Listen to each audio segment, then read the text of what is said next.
Now, Mr. Buah, Freddie Blay issued a statement, and he said the allegations surrounding the supposed surreptitious, clandestine, and scandalous sale of so-called GNPC shares are unequivocally false. There is no intention by GNPC or me as its chairman to divest 7% shareholding of Jubilee Holdings Limited, nor has there been any claim by PetroSA to acquire shareholding interest in Jubilee Holdings Limited. Such claims can only stem from an uninformed and malevolent mind. On the back of the correspondence, how do you interpret this reaction? A letter. Obviously, the board chairman has written a letter, and the letter is very clear. The response from PetroSA basically said they are ecstatic, they are excited about it, that the chairman agrees with them that we giving out 50% of our stake is mutually beneficial to us. And we should be concerned that this is a letter that is not coming from them. It is a letter in response to a letter that the chairman of GNPC has written. But more importantly, this letter was written against the backdrop of a letter that the minister has written earlier, saying that to stop engagement with PetroSA. But let me make some few clarifications. I think when I started, I made it very clear.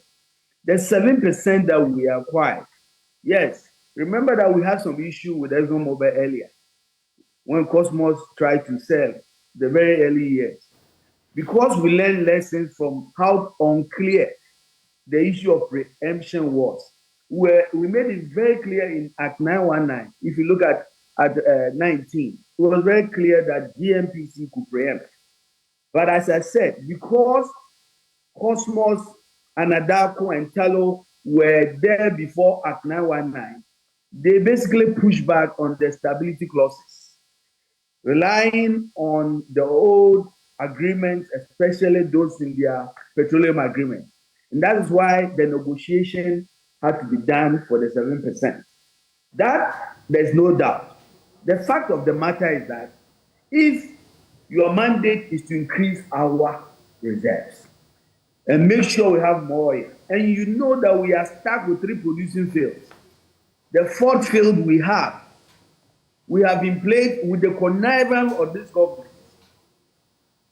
With the connivance, and I say that clearly because if you go back to our record, everything that Ake brought, we stood up and spoke out and told the government it is not in the interest of Ghana. The government refused.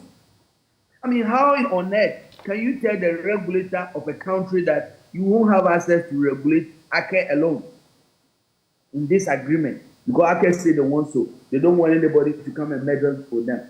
How do you allow a petroleum company to decide the kind of shares they want? All right. All of that has happened.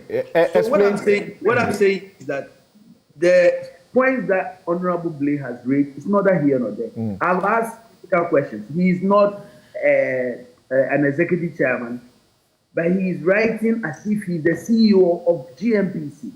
He is offering 50%, and he has not shown us the legal and commercial basis for that offer.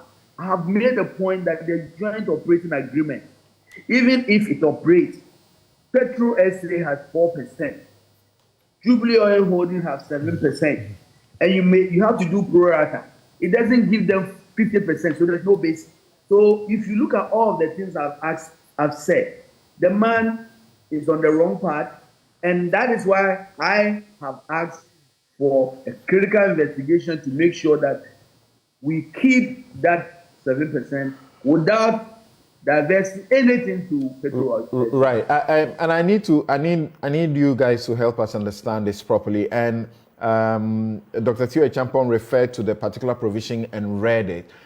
Is it that this preemption right, it is only Ghana that is clothed with the power to trigger it, and not any other party in the arrangement.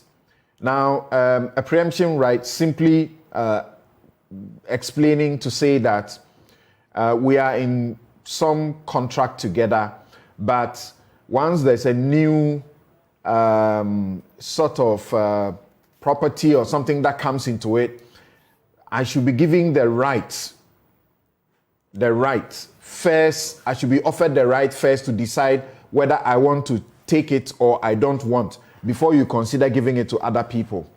Are you saying it is by the law, it is only Ghana or GNPC that can trigger that, and the other parties cannot? It says, and the law is section 19. It says that where a contractor enters into an agreement to dispose of an interest of that contract, that contractor, directly or indirectly, the corporation, which is GNPC, have a preemptive right, interest on the same terms as agreed to preempt it. So basically, in this law of Ghana, we are saying that anybody who decides to sell his shares, our national oil company will have the first right to basically preempt it. We've made it very clear. It wasn't very clear in PND's law, but it's very clear in this law.